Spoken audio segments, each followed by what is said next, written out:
Hi, welcome. My name is Sophia Olivas, CEO of EverSmart City.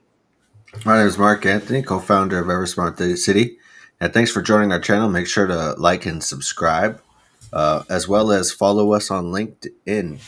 We're going to drop our LinkedIn right there. There should be a handle right there. And so today we're going to be talking. We're going to be talking about clean water and sanitation and what that has to do with EverSmart City. Before we get kicked off, Sophia, you want to get us started with anything? Yeah, let's talk about the SDG, the United Nations SDG goal number 6, which is focused on ensuring the availability and sustainability management of water and sanitation for all. So substantial progress has been made in increasing access to clean drinking water and sanitation. Billions of people, mostly in the rural areas, still lack these basic services.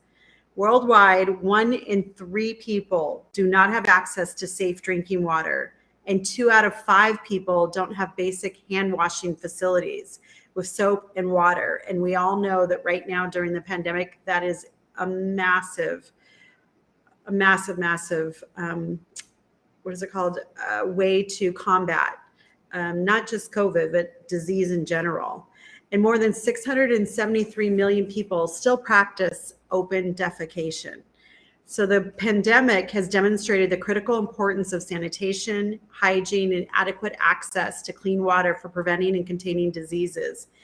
And hand hygiene has been proven to save lives. And according to the WHO, the World Health Organization, hand washing is one of the most effective actions you can take to reduce the spread of any type of pathogens and preventing infections, including the COVID-19 virus. Yet billions of people still lack safe water sanitation, and the funding for that is inadequate. So now Mark is going to talk about how EverSmart City, we focus on that.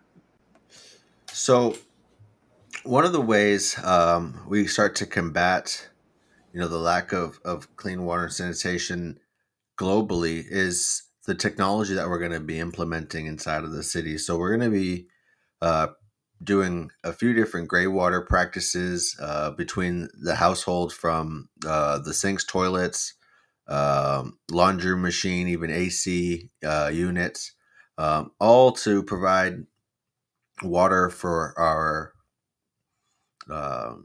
greenhouse. We're going to be in our greenhouse as well. So our greenhouse is going to be completely watered by all the gray water reclamation from all the homes and utilities throughout the community.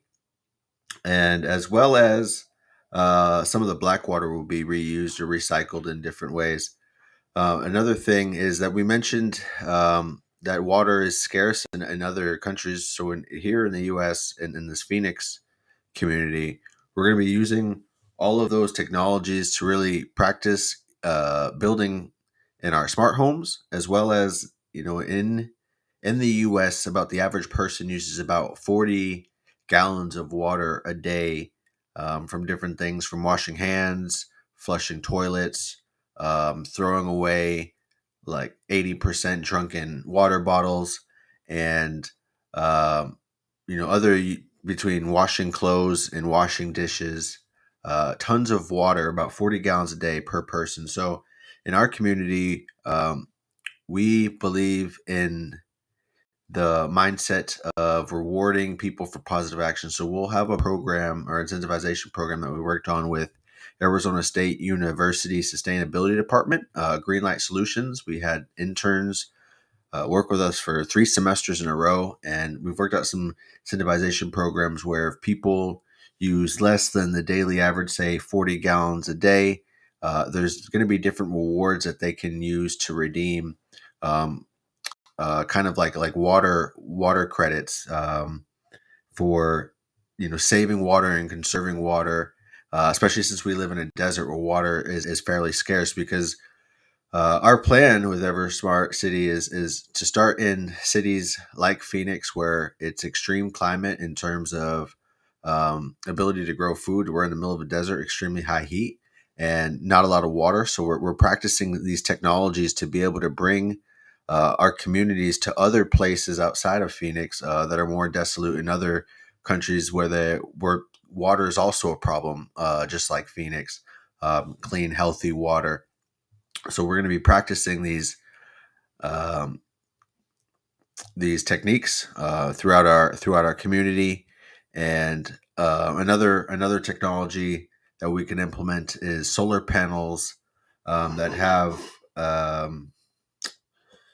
almost like a feature in it that absorbs water, like a dehumidifier, but the opposite. And it collects the water and it creates about 2 to 5 liters of drinking water per day in climates that have at least 30% humidity. To be able to pull the water straight out of the air, filter it, and provide, if not drinking water, and gray water.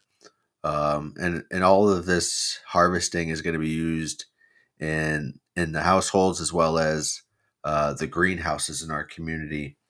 Uh, the water is also going to be filtered through the polypropylene sediment, filtered through 5 microns of filter.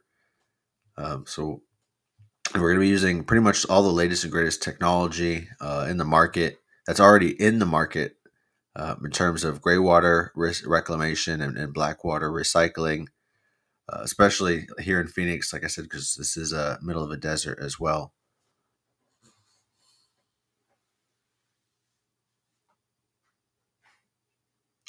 I wanted to give some examples of water reclamation that you guys can look into. Park Habitat is an office tower in downtown San Jose, California, that'll include a black water recycling system when it's being built. And it's made for a world where droughts are an everyday reality.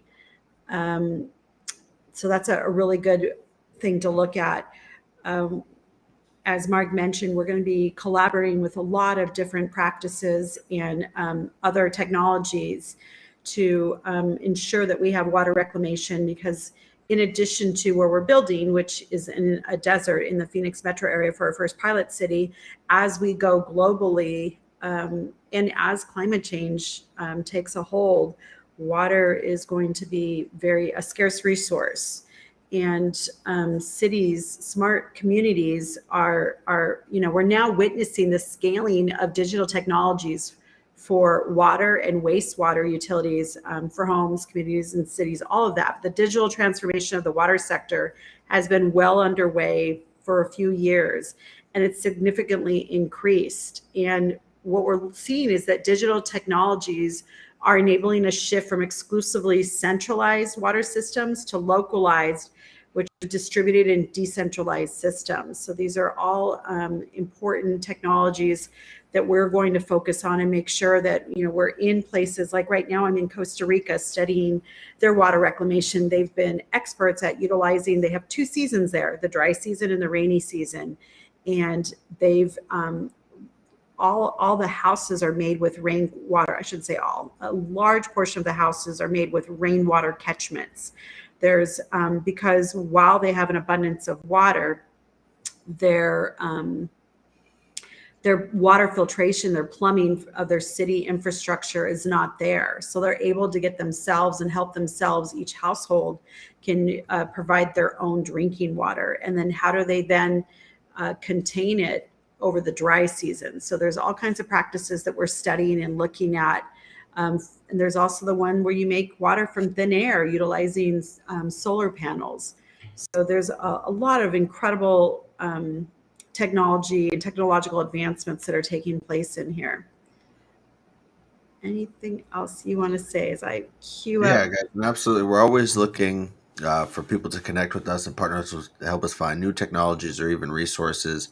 So, guys, always you can find us in Discord to join the conversation and find ways to collab with us, as well as follow us on Twitter and LinkedIn. You can find us everywhere on all social medias at EverSmart City. And just remember to believe that technology enhances human experience. Thank you, guys. Be sure to like and subscribe. We'll see you next time. And let me leave you guys with some of the SDG number 6, some of their statistics.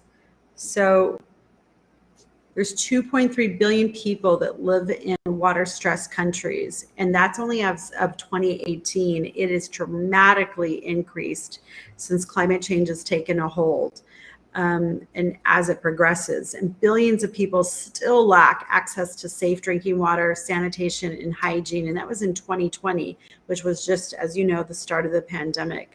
So it has greatly exacerbated the situation in developing nations. 129 countries are not on track to have sustainably managed water resources by 2030, which is what the SDGs, their end dates, their goal is to have these SDGs completed by 2030. And the current rate of progress, in order to meet that, would need to double. So once again, thank you so much for joining us. We look forward to seeing you next time. This is the EverSmart City channel, where we firmly believe that technology enhances the human experience.